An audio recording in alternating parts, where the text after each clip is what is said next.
DeBono. I've been with NewView for a little over 17 years. The company's celebrating 20 years next year, so I've been there for most of the time. Tabitha and Joshua are both newer to our sales team, so they're here both watching me, but also they're great resources for each of you should you have clients or personally need some help or have further questions.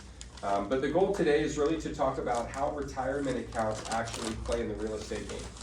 Because I think sometimes we tend to think of retirement money is strictly tied to stocks, bonds, and mutual funds, because all the companies that hold it, Schwab, Fidelity, TD, they tell us that's what we have to do. And the reality is it's not. Real estate comes in all different shapes and sizes. Every single one of those, with very few exceptions, fits very nicely into an IRA.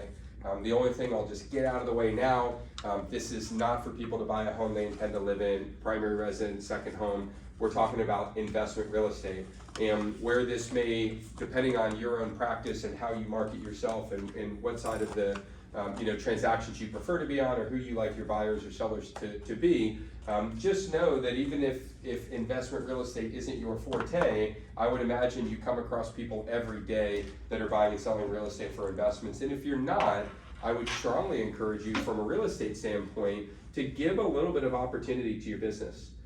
Because the one thing that investors do that traditional home buyers don't is they buy frequently.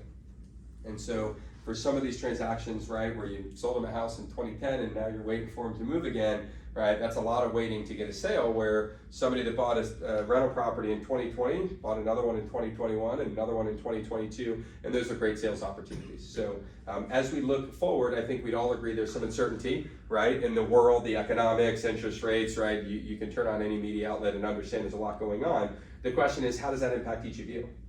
What does that look like to the traditional home buyer? Is that market changing? The short answer is yes, it has to. You can't raise interest rates the way that we have without having some impact, right? That's by design, not by accident.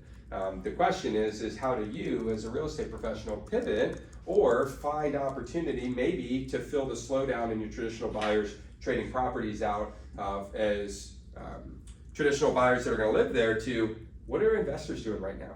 Is there opportunities there? If they're cash buyers, interest rates out the window. If prices compress, that means things technically are on sale. What do people like to do when things are on sale, right? You've heard Warren Buffett in the stock world, right? I buy stuff that's on sale. Well, we tend to think nothing's ever on sale in the stock market, but the reality is it is.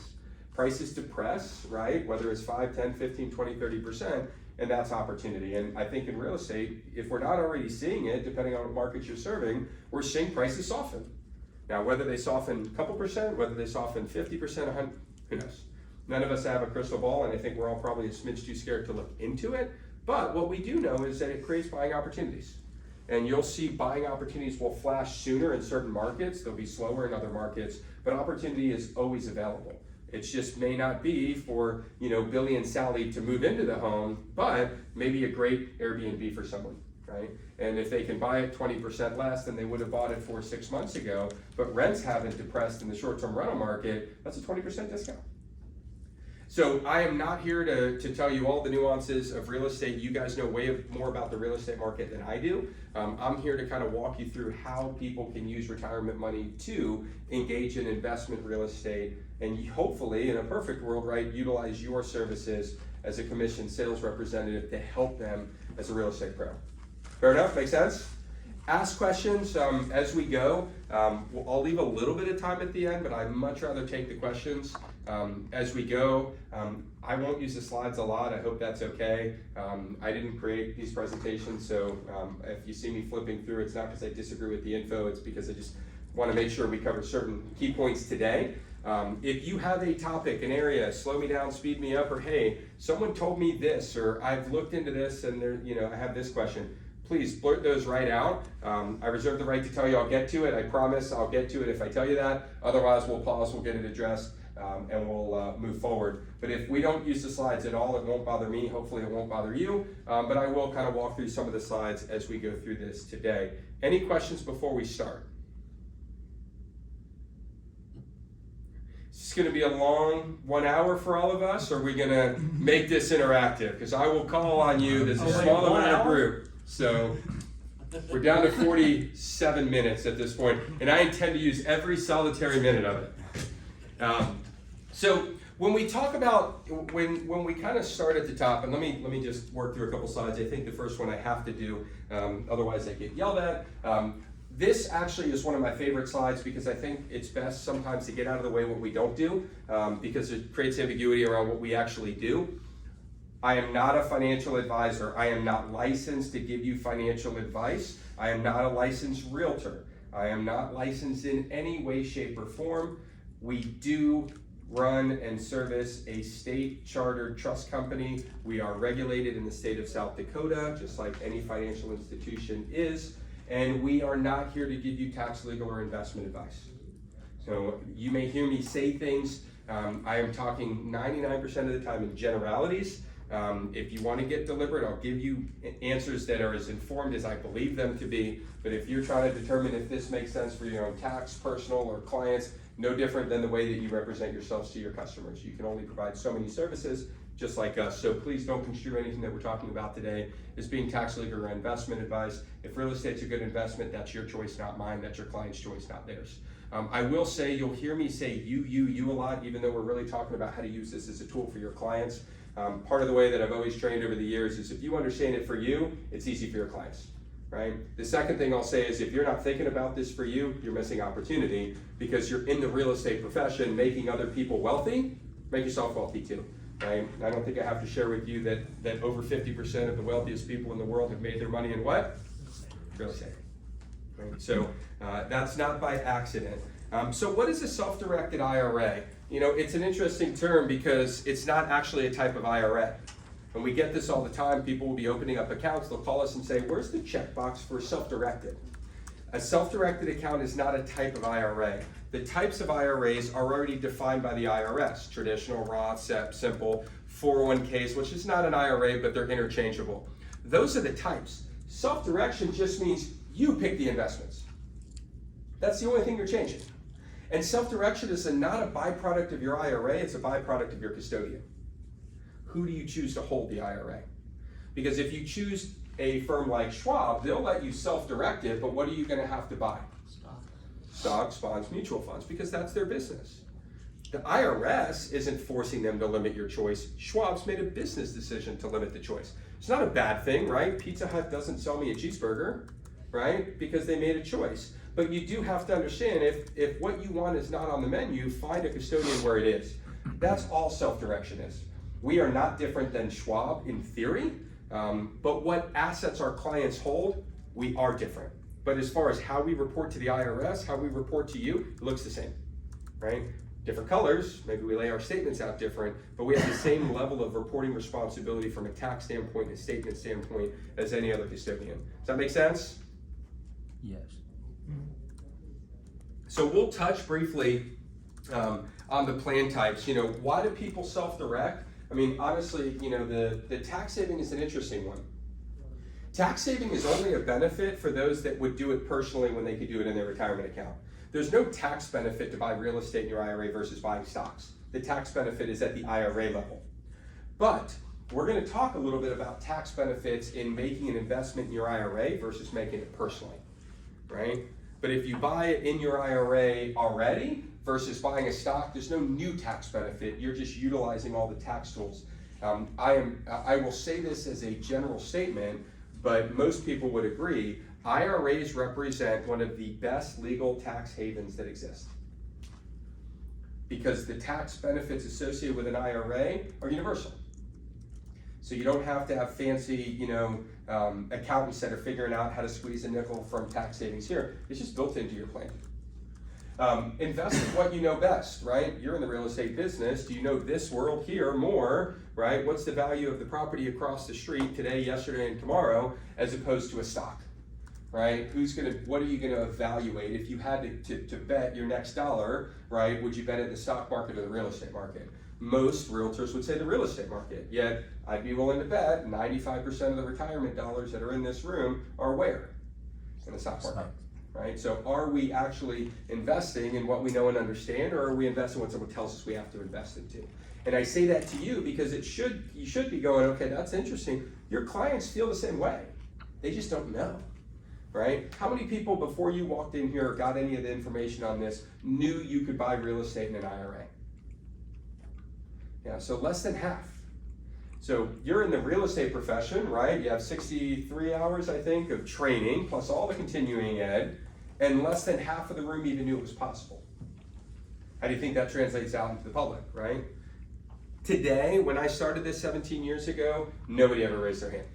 If they did, you were like, how did you know? You know, today we live in an information age, it's more common. Even then, we estimate that roughly about 20 to 25% of the marketplace is at a general level even aware. That's opportunity. That's 75% of the marketplace that you can touch that doesn't know this is an option, right? And if they know it's an option and they like real estate as a tool, what a great way to build a new relationship. And you're also differentiating yourself from everybody else, because let's face it, you guys are not the only real estate office, you're not the only realtors, you're not the only real estate firm.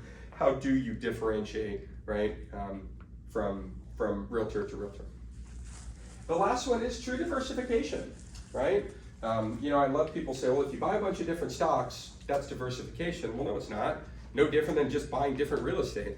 When real estate goes up, right, all boats rise in a rising tide, all boats sink in a sinking tide. Now, are there markets that will perform better? Yes, but as a general rule, when the market drops 20%, almost every stock's dropped 20%. There's very few winners. And if the real estate market drops 20%, there will be very few winners in that, right? It's true for all asset classes. Diversification is really getting into multiple asset classes, not just buying different types of the same thing.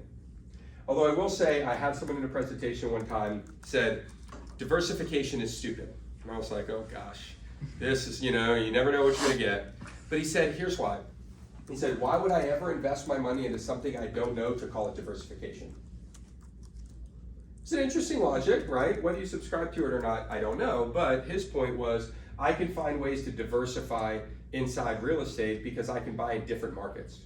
I can buy in completely independent areas. I can buy self-storage, and I can buy residential real estate. I can do short-term rentals in Miami and go buy a long-term rental in Houston, right? Interesting. So take that for what it's worth, but those are kind of the things we like to talk about. Is self-direction offers these items. Which one's important to you and or your clients, right? Differs from day to day. I got this clicker, I don't know why I'm not using it. I'm gonna hit this at a very high level. This is really not meant to be as confusing as the slide comes across, but what it is meant to do is just help understand the different plan types that exist. So when we talk about, there's a few different types of plans. When we talk about personal plans, these are your IRAs that are individual based. That's your Roth and your traditional, right? Anyone want to give me their best definition of the difference between a traditional IRA and a Roth IRA? The Roth is taxed now, traditional is taxed later. Perfect, right? So when you have a Roth IRA, you pay the tax up front. When you have a traditional IRA, you pay the tax at the end. Which one's better? Depends. Perfect answer, no one ever gets that. It depends. Your guys' tax situations are all unique. I couldn't stand up here and say that. Now, what I will say is if you have to flip a coin, always go Roth. If it's a coin flip. The reason for that is you will never be upset when you get to retirement and every dollar that's saved is yours to keep. Even if it costs you a few bucks more, you paid it while you're working, right? So I always joke, all my money's in a Roth because when I order a Mick Ultra from the beach when I'm retired and it's $4, guess how much I gotta take out of my account? $4.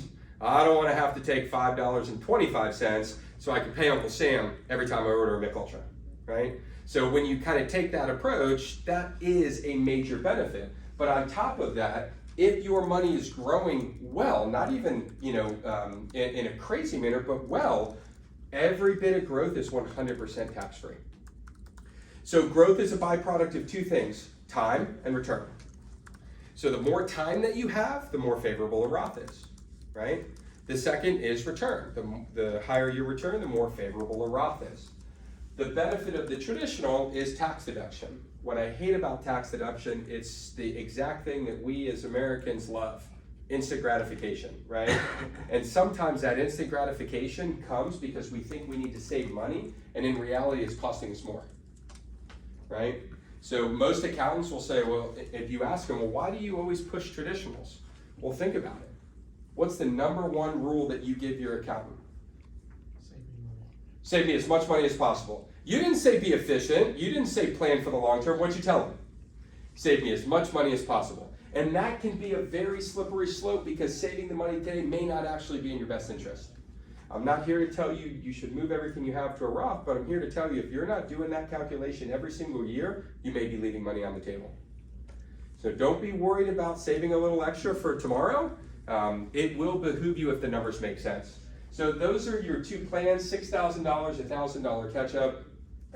That's an annual contribution. It comes from you as an individual. Only requirement is earned income. So everyone in this room qualifies for traditional. Depending on how much money you make, you may not qualify for a Roth, although it's kind of it absolutely sums up the way that the government thinks, right? And I don't care what side of the aisle you sit on, we can all agree the government isn't dumb, they just do dumb things. This is a prime example. If you make over $167,000, I think, filing singly, you cannot contribute to a Roth IRA. However, you can contribute to a traditional IRA and the very second later convert it to a Roth IRA. So there is no income restriction anymore technically, right? But you have the added step of going traditional to Roth, but you can convert any money that you have, recently contributed or legacy at any point from a pre-tax account to a Roth. When you do that, what do you pay? Taxes. And this is a very strategic thing that you guys should all be very well aware of. Because if we see a 20% dip in real estate sales, what does that likely mean for you guys? A potential dip in earnings, right? It happens. I'm not here to celebrate it, but you understand its reality. If that happens, your income may be lower, meaning your tax bracket is what? Lower. As a result, it may be a great window to convert your traditional IRA to a Roth IRA and pay the tax at a lower tax bracket. These are just strategies. Whether you deploy them or not, and whether your clients deploy them, I won't say doesn't matter to me. I want everyone to be, as tax efficient as possible. But you can, at any point you want, move your traditional to your Roth. So just be mindful of that. My typical rule of thumb is just look at it once a year. It should be a new decision every year because your income today will be different than next year versus last year versus the following year. And if the window presents itself, take advantage of it. Right? I don't want anyone to make less money here, but if it does happen, or if you have write-offs, losses, etc., that you can offset income, it could represent a great way. Employer plans. These two IRAs are the other two types of IRAs, but they're employer IRAs. The one that you guys hopefully, or at least moderately familiar with, would be a SEP IRA. This is a simplified employee pension. It's easier stated as a self-employed plan. So everyone in this room, I would assume with maybe an exception or two, is self-employed. The nice thing about this plan is your business is making the contribution on your behalf. It is tax deductible to make the contribution, and you can contribute up to 25% of your eligible income up to $61,000. Now we're starting to talk about socking some real money away. So if I'm a realtor and I have income of $100,000, I can contribute $25,000 to my SEP IRA. Make sense? Mm-hmm. The simple IRA is really an obsolete plan. It's for people with employees of under 100, businesses with less than 100 employees. It looks like a 401k, right? I won't go through that at all. It can be self-directed, but typically you wouldn't start a simple, it'd be you work for someone that offered one, right? Or had a small business. But 401k plans have gotten so much cheaper now, you might as well just set up a regular 401k. A solo 401k, how many people are familiar with this? We're not good savers, right? Solo 401k, etch this into your brains today. Every single person in this room should have this plan. It is designed specifically for entrepreneurs that have no common law employees. How many people in this room are self-employed with no employees? Yeah. So this plan is basically, so I'm an employee, right? You have a better plan than I do. I have a 401k. I can contribute up to $19,000 of my income dollar for dollar, right? But any employer money is relying on my employer. So I get a little bit of a match. In this world, you get to have the 401k just like I do, but you're your own employer. And as the employer, you get to make this contribution to this plan, up to 25% in the form of a profit share. So now, if I make $100,000 of eligible income, I can put $19,000 in of the first $19,000 plus 25%. So now my contribution is $44,000 annually. Now you may say, well, who would put $44,000 of $100,000 of earnings? It depends. If you have a partner, spouse that works, right, you may want to max out contributions as much as you can. The second thing is we're talking about eligible income. You may have other streams of income, rental income and other things that aren't eligible, but there's still income you can pay your bills with. So you very well could be tapping this out. That $19,000 that's dollar for dollar is also eligible to be Roth. So this plan is the best plan that exists out there if you qualify, because you get all the luxuries of a 401k, you are the employer, so you don't have any restrictions like my plan does, and you get to control all the investments inside it. So I can't encourage you enough. This is a plan you have to establish by 12/31 to be eligible to contribute for this year. So if you're looking to sock a little bit of money away, even if it's a few $1,000s, set this plan up before 12/31. The employee portion, that $19,000, maybe it's $19,500, has to be done this year. You could do it maybe the 1st or 2nd of January, but it has to be clearly tied to this year. The SEP contribution of the employer profit share, which goes in here, you have until your tax filing deadline of next year to make. But you gotta set it up before 12/31. Questions on those? Yes. Yeah, what you got? Is there a way to write it out so it's like easier to visualize? So the SEP IRA you're doing as an employer, the solo IRA you're doing, or Is it the kitchen around the corner, okay? Thank you. And the solo 401k is yourself as the employee, is that what you're saying? You're both. So if you kind of look at it this way, now I love a whiteboard, so the invitation is all I was waiting on, so thank you for that. Thank you. I'm a visual guy somewhat. But I have terrible handwriting, so I don't know how visual this will be, but we'll do our best. So if you think about most plans, right, there's really two parties.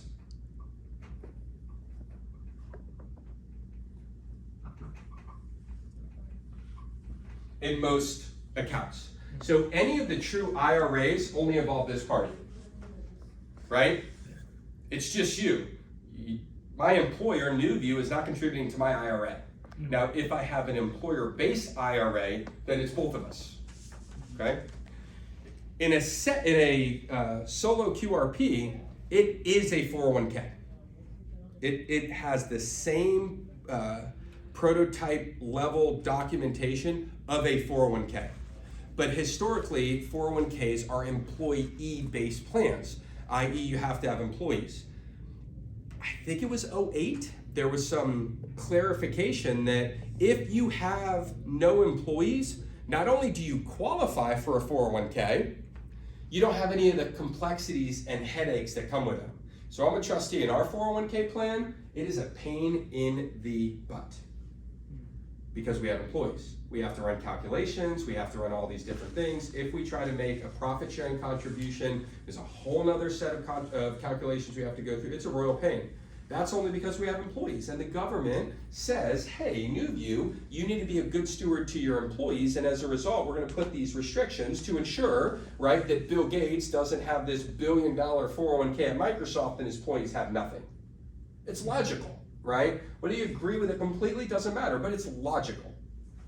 What we're talking about is saying you get every single solitary benefit that a 401k offers and none of the headaches. Why? Because you are employee and employer. You are both. Even as a sole proprietor in the eyes of the IRS, you are both.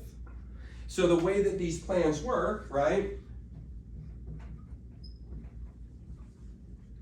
is that you have the individual contribution, I think it's $19,500. This looks just like my payroll deduction. Now, you don't make it out of payroll deduction because you don't have a payroll company writing you a paycheck like I do every 2 weeks. So in that scenario, they take it out of my paycheck. You could do that yourself, in theory. Every time you get a commission distribution, you could take whatever it is, dollars, percentage, and you could contribute it, write a check to your 401k plan as an individual contribution. You just cannot go over that number dollar for dollar, right? Then, when you file all your taxes, including extensions, into October of the following year, you have the right to profit share. NewView can profit share too. We just have 53 employees that we have to manage that for. How many do you have to manage that for? It's just you. So over here, you can profit share up to 25%. And the cap, 61,000. I will have you know, if you ever see me write a number, unless it's math that you know I can do, or I'm gonna be directionally close, all right? If it's 62, 20, whatever, don't quote me on the exact specifics. But what that means is if you kind of work backwards, in theory, you have 41.5 of opportunity to profit share. So where does this make great sense? I mean, one, for a lot of you, I would imagine, and I'm not your tax professional, nor am I the IRS, but I would imagine you make a lot more than you report in your earnings, right? Depending on how you're set up, right? You try to run expenses and other things. You may have more money in theory, but you may only show $60,000. Oh, thank you. You may only show $60,000 of actual eligible earnings, right? Well, if you show $60,000, you get $19.5 dollar for dollar, plus you get 25% of the 60, which is 15, makes your contribution $34,500. This plan is spectacular because you're basically an employee and an employer and you get all the luxuries. So I say this not because I want you all to run out here and set up these accounts, but if you're not looking at this as an opportunity to give yourself the ability to save, I don't think I have to tell you, you guys probably know, and I'm not picking on you, but it's reality. Are realtors notoriously good savers and notoriously bad savers? Bad.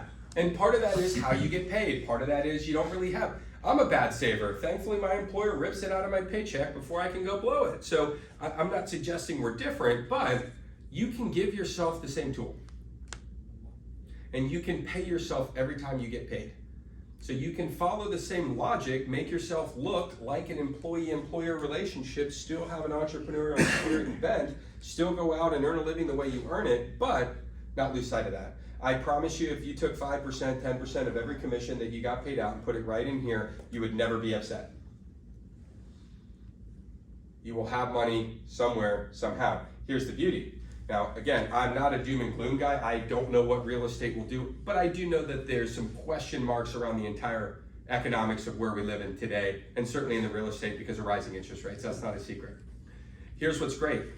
Let's assume that there is a slowdown. Let's assume that maybe you do need money. You need 10 grand, 20 grand. Maybe you want to run a new ad campaign and you've been pumping all your money in here. You don't have the 20 grand. You can take a loan against your own 401k for up to 50% of the balance or 50K. So you can actually go tap into your own retirement account. You cannot do this in an IRA. Your own 401k, take a loan and pay it back quarterly over a 5-year period. So you have some major flexibility with this plan. At the risk of spending all of our time on it, I'll pause there for any last questions, and then if you want to talk further, we'll maybe do it offline. Any questions on the 401k? Pretty cool, huh? When you borrow against, so this is for your 401k. Solo PRP. And then, yeah, so it would go towards the solo 401k. You had said that you can convert it to your IRA or Roth IRA? You wouldn't want to until you're no longer using it as a 401k. Because you can't borrow from the IRA. Correct. Gotcha. It already has all the provisions of a Roth. You can put your 19.5 into the Roth directly instead of only $6 grand. The profit sharing portion, that 41.5, you can put in and then convert to the Roth. So if you want every dollar of this account to be Roth, it's at your disposal. But then Yep. it's locked up and you can't borrow from it. No, if it's in the 401k, remember, Roth is not an IRA. Roth is a term. So a Roth IRA has Roth IRA rules. A Roth 401k gets all the 401k provision. When I say this plan gives you everything you will need and then some, it's it. You want to max out your Roth? 6 grand or 61 grand, right? You want to borrow against it if you do have a need for it, not available, up to 50% or 50 grand.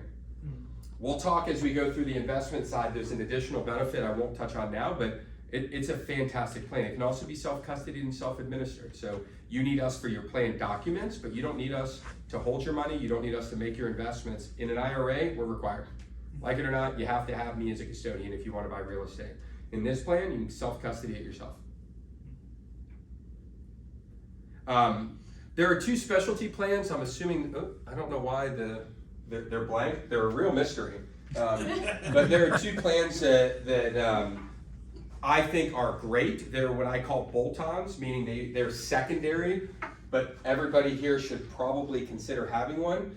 If you have kids or grandkids, one of them is called an ESA. I believe it's now referred to as a Coverdell ESA, which is the Educational Savings Account. It works like a Roth. There is no tax deduction. You can put $2,000 in per year for any minor. They do not have to be your own kids. I've got 2. If anyone wants to contribute $2,000 to mine, I just want you to know it's permissible. So the IRS isn't going to stop that. There's no benefit to put the money in from a tax standpoint. There are also earning restrictions, which is also foolish. So if you make too much money, grandma may have to make the contribution for you and report it, right? But you can gift her $2,000 to turn around and make the contribution, right? They're not dumb, they just do dumb things. But you can make that contribution, but the max per social security number that can be received is $2,000. So what we do with our kids, we have 2 kids, they both have ESAs. Throughout the entire year, whenever people ask about giving them money, right, or give them cash, where do you think all that goes? These accounts. At the end of the year, our goal, right, depending on the finances, is to make up the difference. My view is, for 18 years, I will try to do $2,000 a year. That's $36,000 plus earnings. Figure it out from there. That's 100% tax-free for them to use for qualifying educational expenses. What's great about this, and even better than a 529, is you can use an ESA for non-post-secondary. So in the event our oldest, let's say, is going to go to a private school in high school, that account can pay tax-free for high school, for middle school, anything that's a qualifying educational expense. Great. Here's why I love this. You can self-direct it. Right, so my kids, both of my kids, I have an 11 and a 3, their accounts have owned real estate, their accounts have been invested into fix and flips, their accounts have been in private lending in the life that we've had them. All because it's self-directed. We control the investments. And we've been fortunate, it may not last forever, but we've outperformed the market significantly. Right? That's the beauty of both self-direction. So it's 2-part. You got to understand how to be a good saver, right? What's the right tool or tools, right, from a tax benefit standpoint. And then number 2, how does self-direction make it even better? Because none of this matters if you don't put the money in there.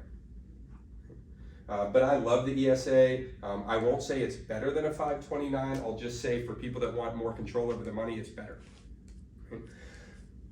As far as prepay goes, depending on when they're born, what the prepay cost is, we chose not to because the cost of it seemed, in my opinion, too high relative to what they get. But it's an alternative to prepay as well. It could be in conjunction with prepay. So if you do college prepay and you do like 2 years university or 2 years, you could add into an ESA on the side, and then they could use that for whatever additional educational expenses came as a result of school. Make sense? Health insurance, right? You're self-employed, not an easy thing to go find, not cheap.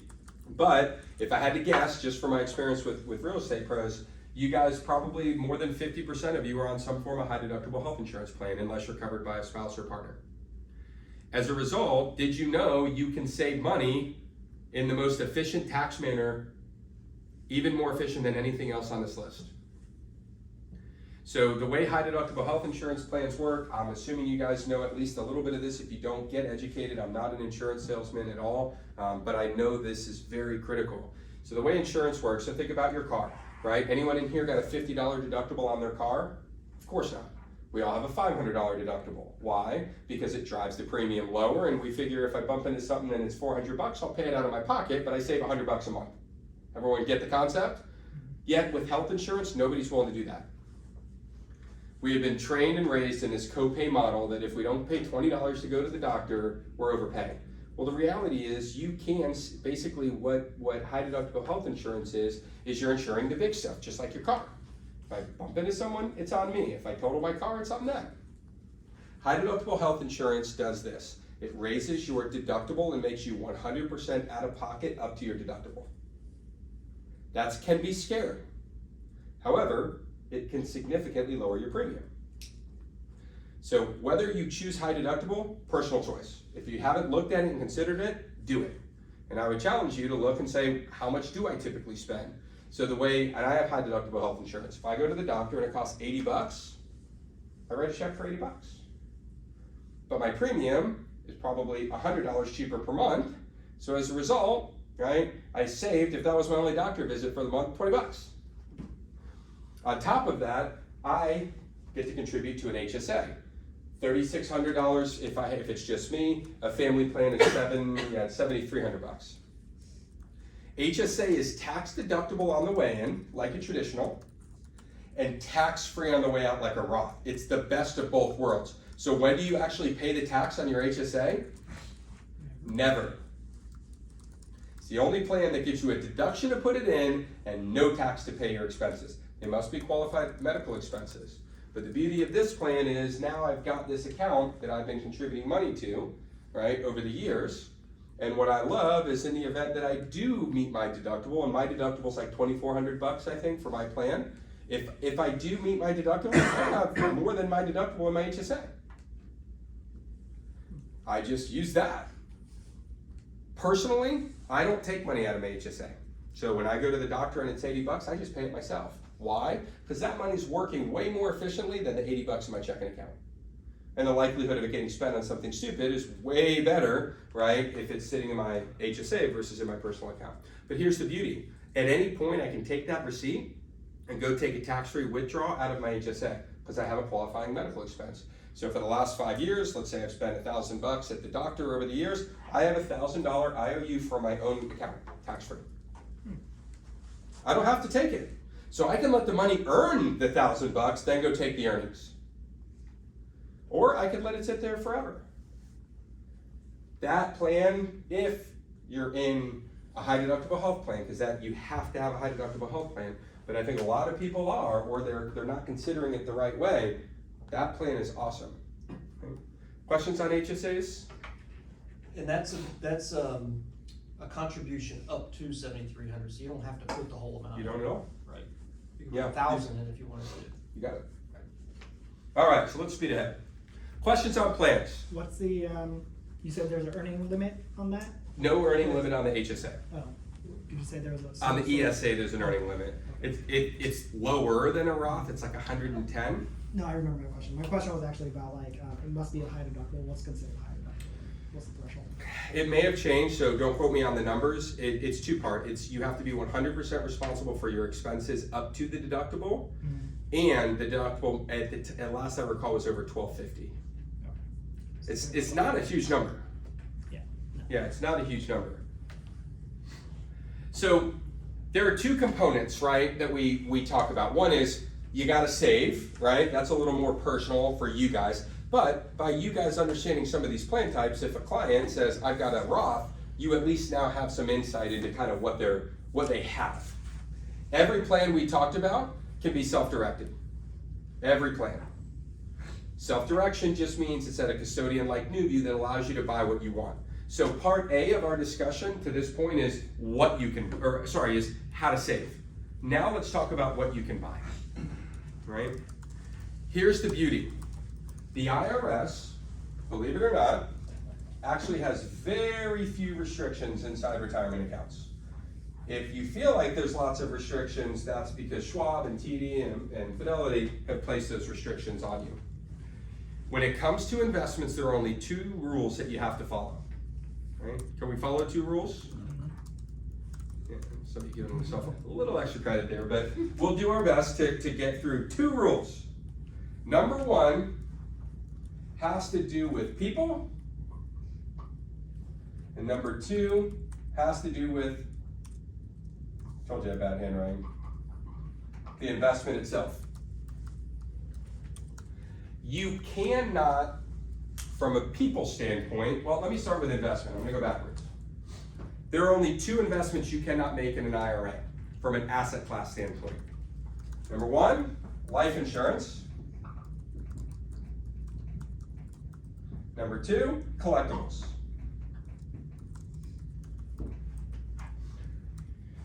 The logic here when they wrote this back in the 70s was life insurance benefits who?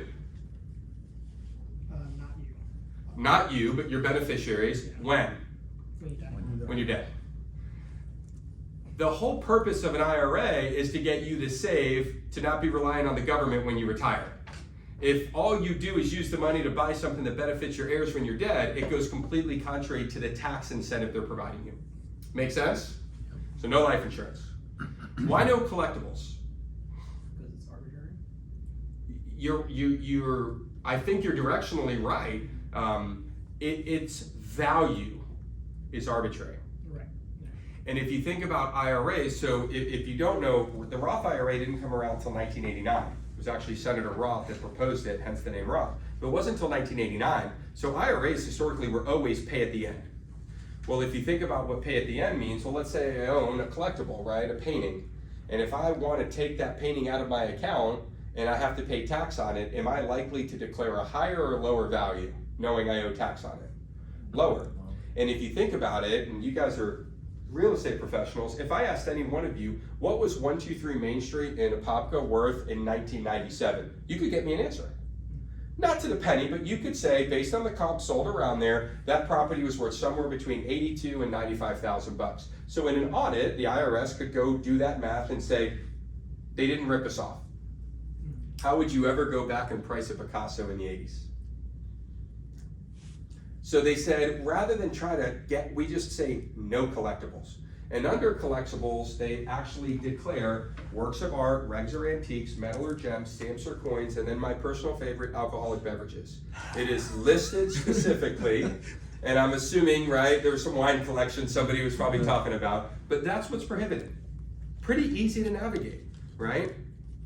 Where the harder part to navigate is keeping in mind the whole fraud thought is around who the IRA does business with. So remember, and if we think about this, I am Jason, my IRA is Jason's IRA, separate legal entity.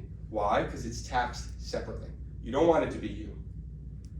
I am the rightful beneficiary of the funds in there, but it's like a trust. It's not me. Make sense?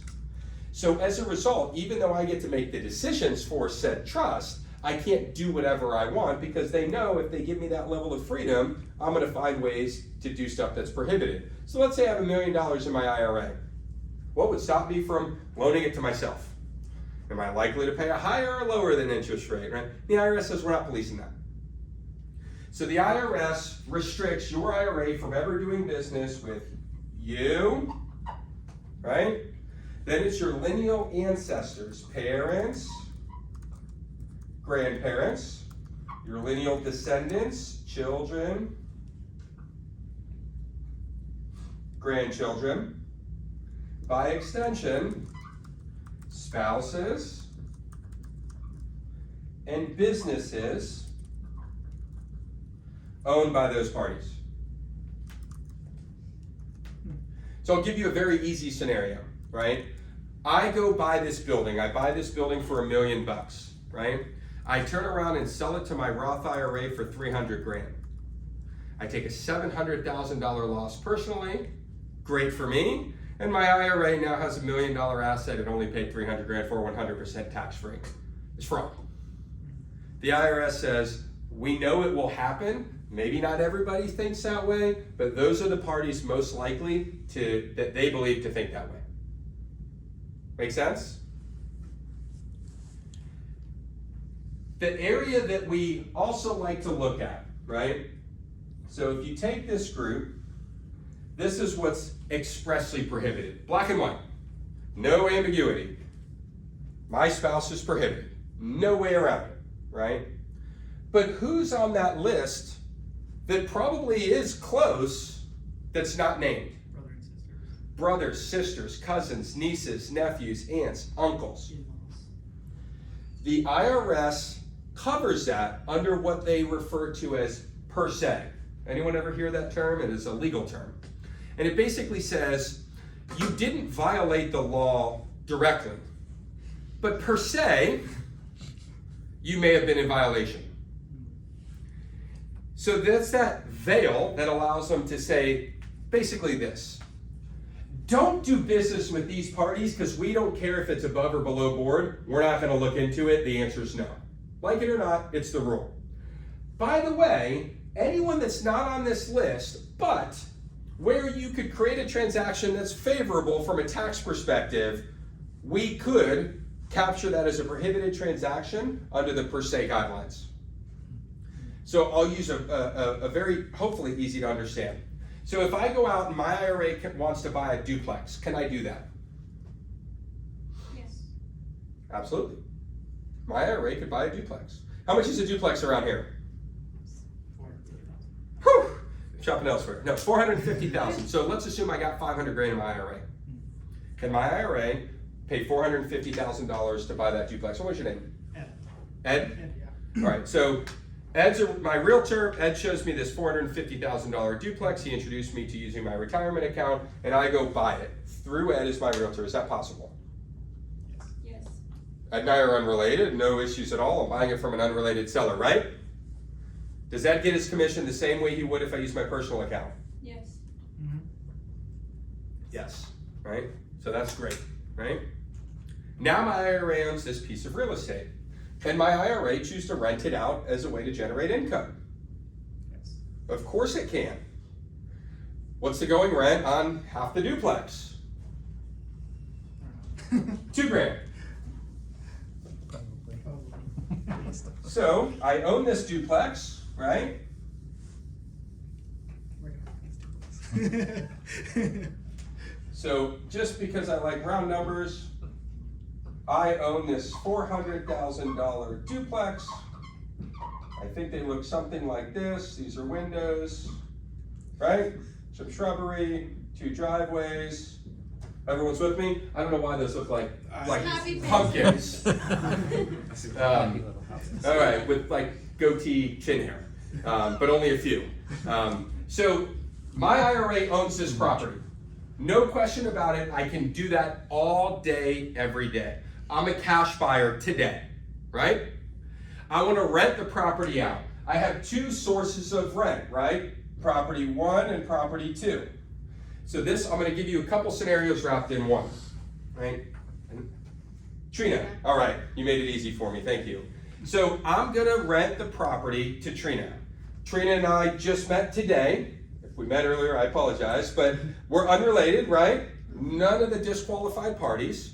So Trina and I agree through my IRA that she is going to pay $2,000 a month to rent my duplex, half my duplex, everything with me. Where does Trina make her $2,000 payment to? To my IRA. It's not me. I'm representing my IRA from the thought process. Who owns the property? My IRA. When I gotta have the lawn mowed, who pays for it? The IRA. The IRA. If I pay for it, that's an illegal contribution to my IRA. If I take the money directly from Trina, that's an illegal distribution. Now, I can add money to my IRA as a contribution anytime I want. I could take money out of my IRA as a distribution, but I gotta pay tax and withdraw it. But if I take it directly from Trina, right, it's a violation. Now let's say I need to rent the other side. So my brother happens to live in the area, he happens to be looking for a place. Can I rent property 2 to my brother? Yes. Why not? Per se. What? He's not disqualified. No idea. Yeah. So remember, per se doesn't say my brother's prohibited. It says if I violate the intent of my IRA with my brother, by extension, he's prohibited. So if, let's assume that I'm gonna rent it to my brother, which is okay. How much do I need to rent it to my brother for? All full amount. 2,000. That's where per se comes in. If my brother gets 1,500 and Trina pays 2,000, now the relationship of the party has just changed the fairness to my IRA. And what they're saying is you just gave your brother $500 a month without paying tax on it. Got it. That's where per se comes in. And that's why I love this duplex example, because it not only does it underscore how the transaction works, it also underscores how you can violate the rules. But here's where you also have to look. Per se is an evolutionary item, meaning it's always being looked at. So Trina is a great tenant, she pays, but for whatever reason, she decides to stop paying me. What do? Right, as the owner of the IRA? I evict her. Sorry, Trina, but that was our agreement. You violated it. I'm gonna evict you. Brother, right? Drinking problem. Runs into an issue, stops paying. What do? Yeah, victim sounds great until what happens? I'm your brother. Mom calls, right? But if I don't evict him, what happens? I'm in violation per se, because I just treated him differently than I treated an unrelated party, Trina. The relationship of the parties can never in any way dictate the terms outside of market value. Now, look, if Trina was my friend, could I rent it to her at $1,800 instead of $2,000? There's probably some wiggle room, right? But you understand where we're going with this whole brother thing is just because he's not prohibited doesn't mean my activity with him can't or won't be. And it's not a one-time check the box, it's evolutionary all the time. And I can violate it at any time.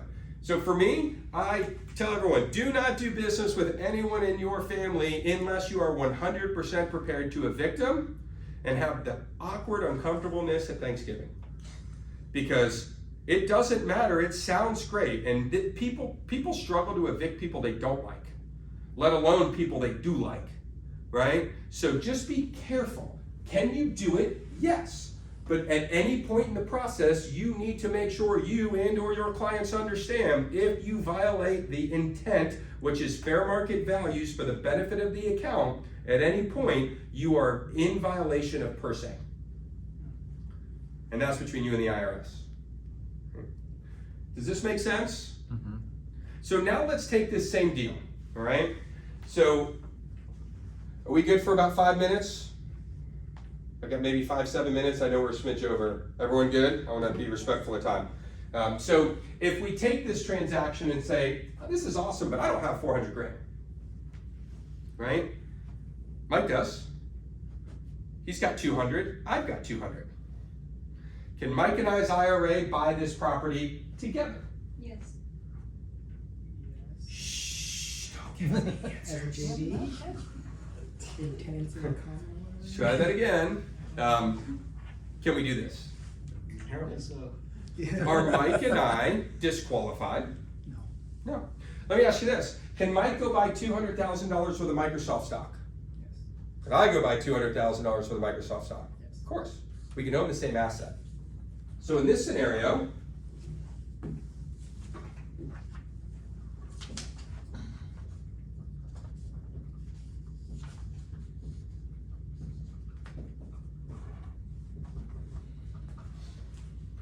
who owns the property?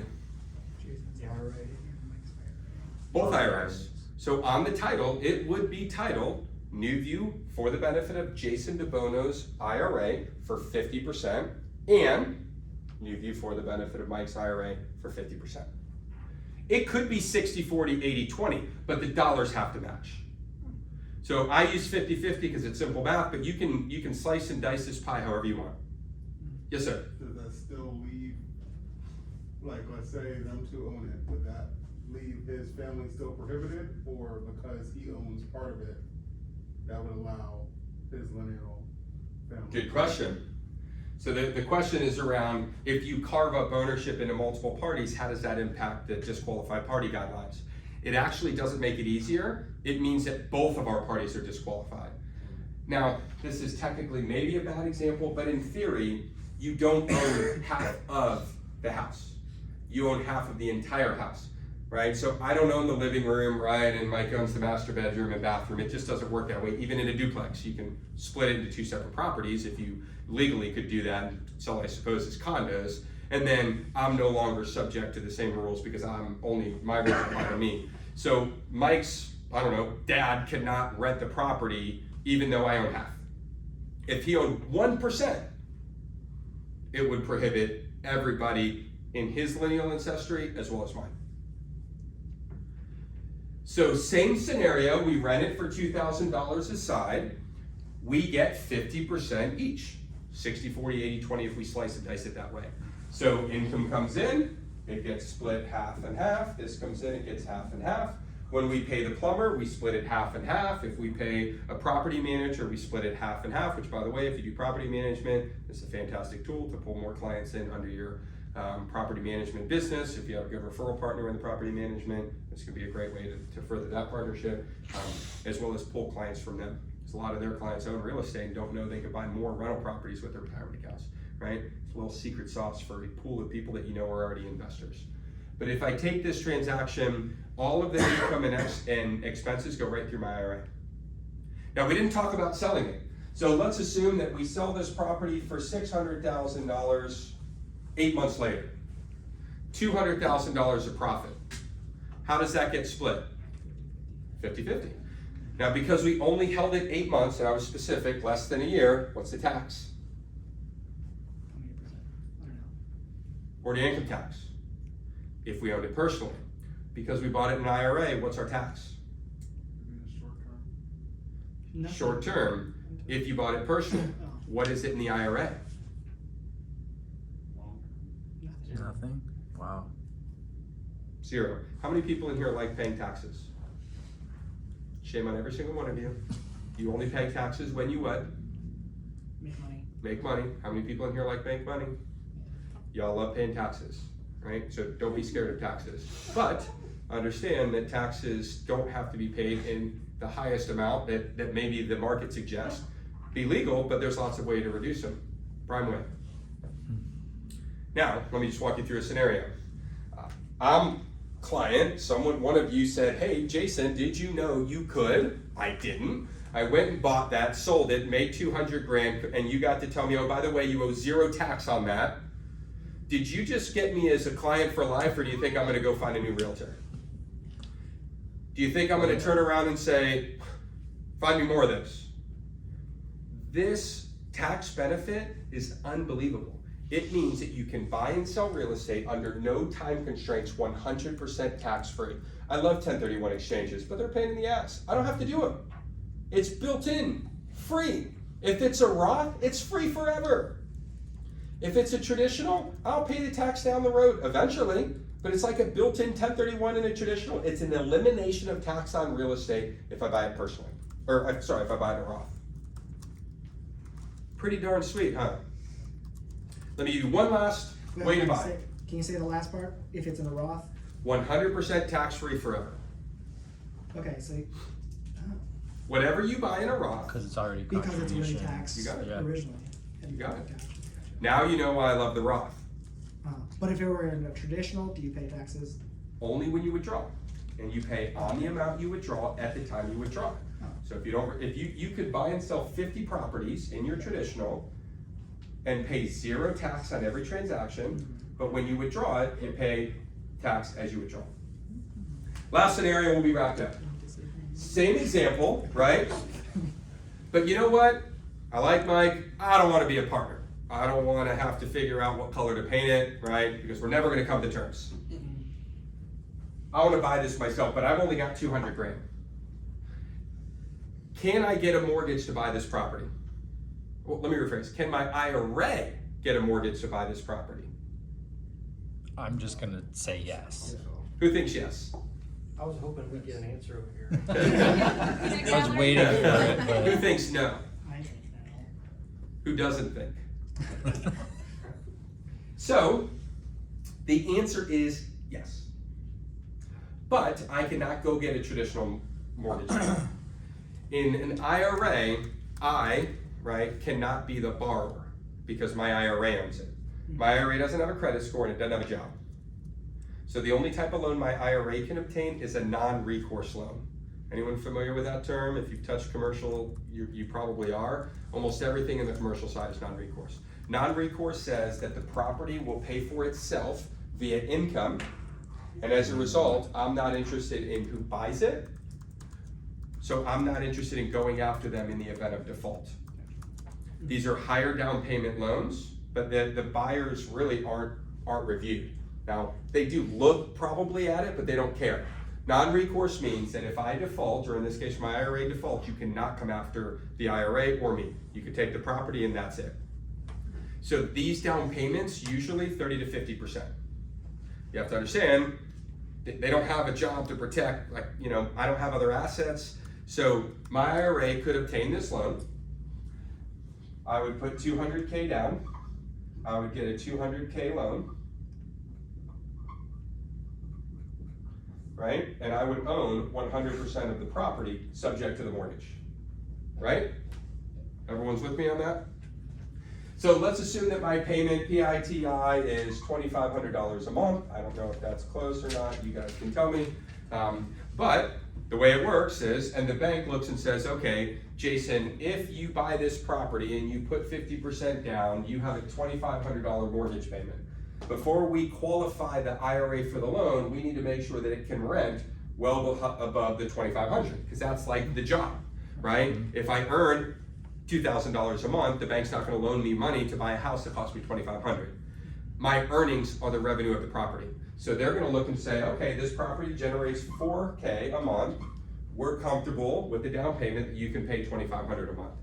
So my IRA retains, right, the $1,500. So I collect the rent, I pay the mortgage along with any other expenses, and whatever's left stays in my account.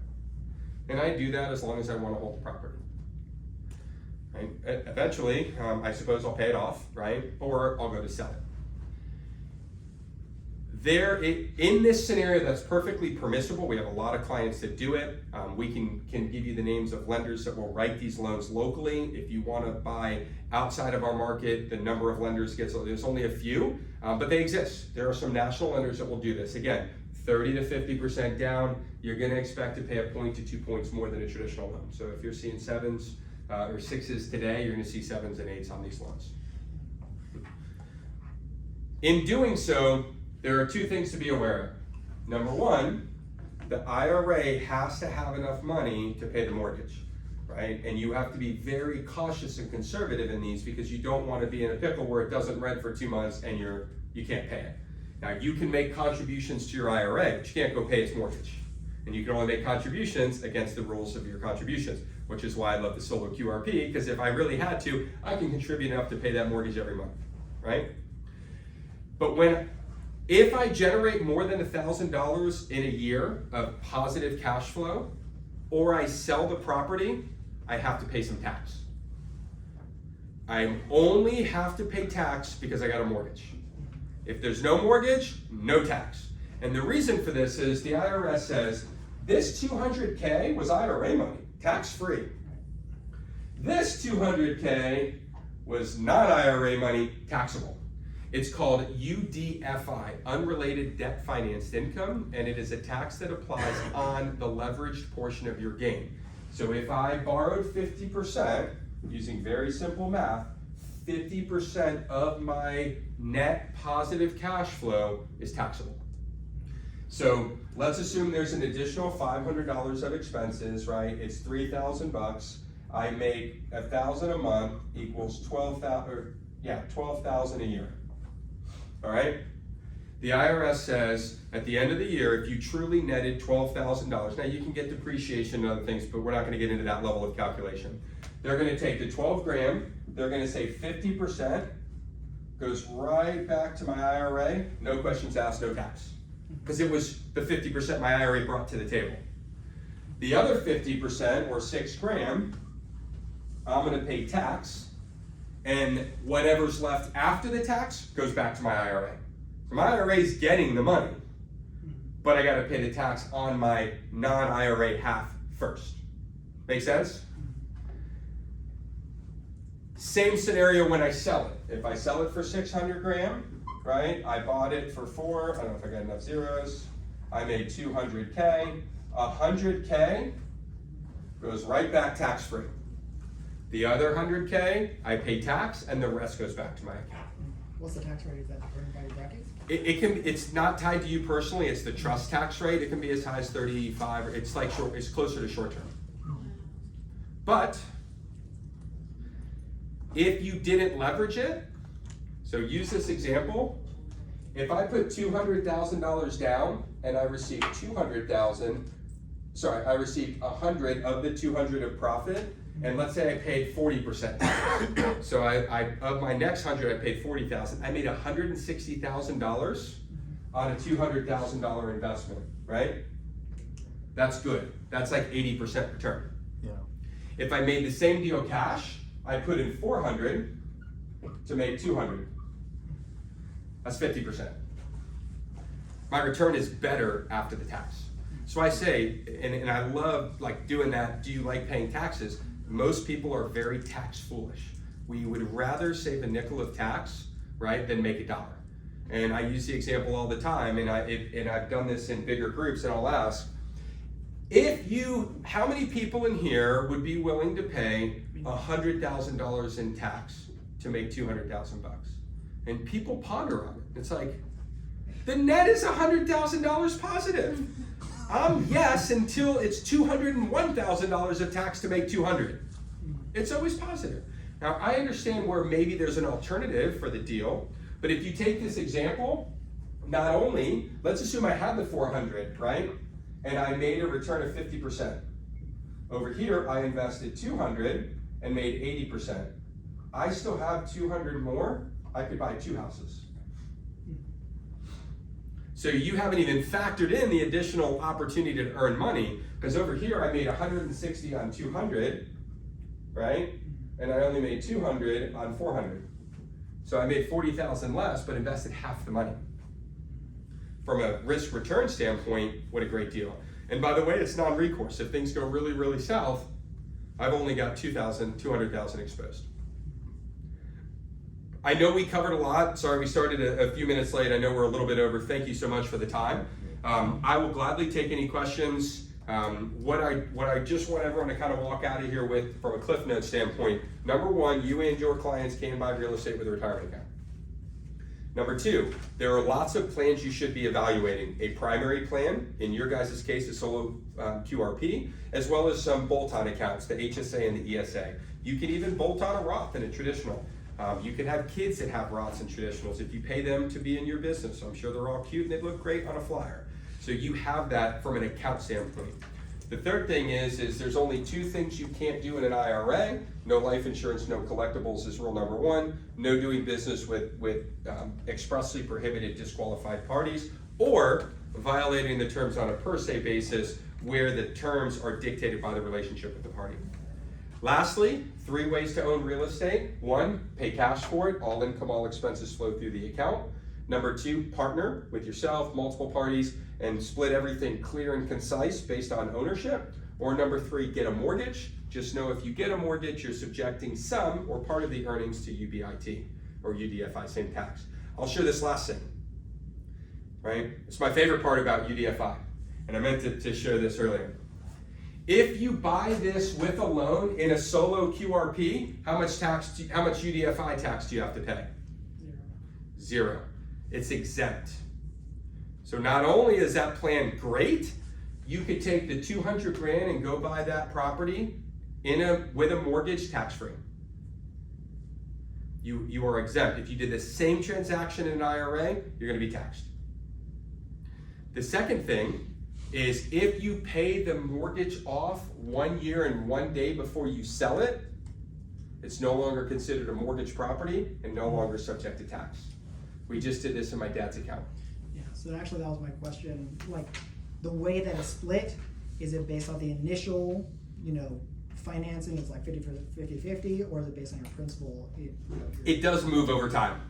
Yeah, your UDFI amount, the longer you hold it, if you hold it 10 years and you paid 1/3 of the loan off, then you reduce your 50% by 1/3, so you'd be down to whatever that is, 20. So it's based on your LTV, basically. It's based on the LTV from a year and a day prior. Oh, interesting. So basically a 1-year look back. So if the LTV is 0, i.e. it's paid off. Yeah. So my dad went through this. My dad bought a few properties back in 2010, 11, 12, and he mortgaged them. And as he started exiting out of these in the last couple of years, we paid them all off because he owned multiple properties, collected income, paid the first one off, waited a year, sold it, paid the next one off, waited a year, sold it, and he's paid 0 tax on them. Mm-hmm. And he just doesn't qualify for the solo QRP, or we would have done that. Quick question, would you be able to, let's say somebody had 200 in their IRA. Thank you so much for coming. Thank you. And that, would they be able to make the difference up on the, with their own cash, Yes. as opposed to getting a mortgage? Yes, however, so remember my example, Mike and I are gonna do this deal together. Right. Mike and I are non-disqualified, so in the event that Mike's account runs out of money or mine, we have a little bit of finagling, right? Or maybe I could buy Mike out because he doesn't wanna be an owner. Because we're not disqualified, we have flexibility. If I were to do that same deal with my own personal money, it's permanent marker. I can do it because it's titled differently. I can do it because there's a clear line in the sand, but I have no flexibility.